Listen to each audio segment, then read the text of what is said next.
各位小朋友，你哋好啊！又到睇主題書嘅時間啦，你哋快啲攞呢本好吃的食物嘅主題書出嚟啊！睇下今日講乜嘢啦！豆豆，媽媽今日帶你嚟超級市場，可以睇下唔同種類嘅食物。好啊好啊，我最中意就係去超級市場噶啦，睇下入邊有啲乜嘢先。哇，媽媽！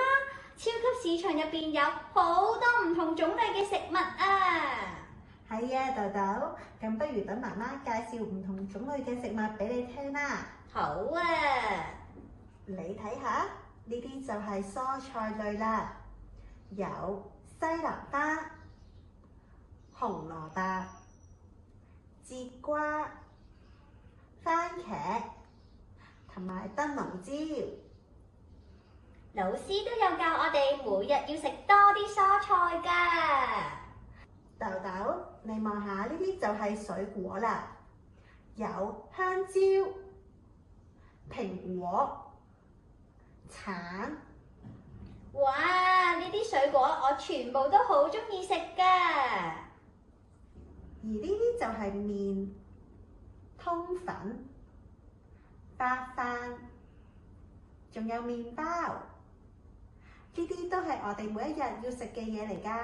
係啊，冇錯啊！我哋每一餐都要食呢啲食物㗎。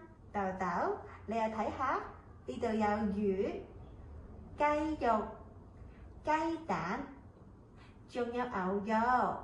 係啊，媽媽，我最中意就係食呢啲㗎啦，好有營養㗎。你又望下呢邊，有乳酪、牛奶同埋芝士。每日我哋都要食唔同種類嘅食物㗎。係啊，老師都有教我哋要食唔同種類嘅食物，咁先係健康小超人嚟㗎嘛。冇錯啦。不如我哋又一齊睇下寶寶送食物呢一頁講啲乜嘢啦。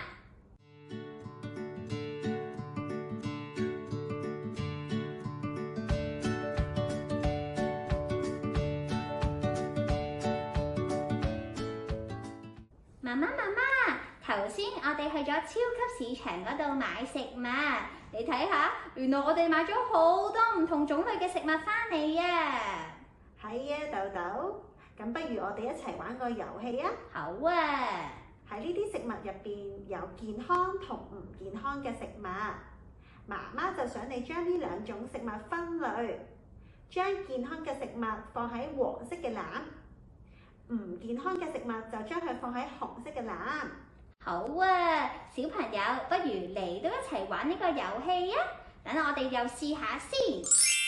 我哋呢度有兩個籃，一個籃係黃色，我哋會將健康嘅食物放喺黃色籃嘅入邊。另外嗰個呢就係紅色嘅籃，我哋會將啲唔健康嘅食物放喺入邊。我哋而家快啲開始玩啦！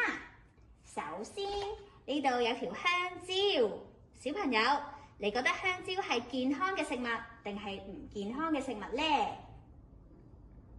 冇錯啦，係健康嘅食物。等我哋放去黃色嘅籃度。第二樣就係蔬菜，你又覺得蔬菜係健康嘅食物定係唔健康嘅食物啊？冇錯啊，我哋要食多啲菜，菜係健康嘅食物。哇！呢度有罐可樂啊，究竟可樂係健康定係唔健康呢？你又諗下？冇錯啊，原來可樂係有好多糖分喺入邊，好甜㗎，我哋唔可以飲咁多，所以我哋會放喺紅色個籃嗰度。再睇下，原來有香噴噴嘅麵包啊！麵包又應該放喺邊度呢？冇錯啦，麵包我哋都可以食多啲，係健康嘅食物。咁粟米呢？粟米又應該放喺邊邊啊？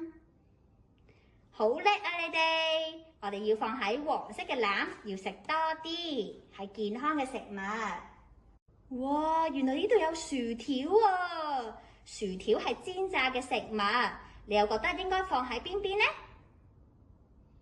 係啊，原來煎炸嘅食物我哋唔可以食咁多，所以我哋要放喺紅色嘅籃，係唔健康嘅食物。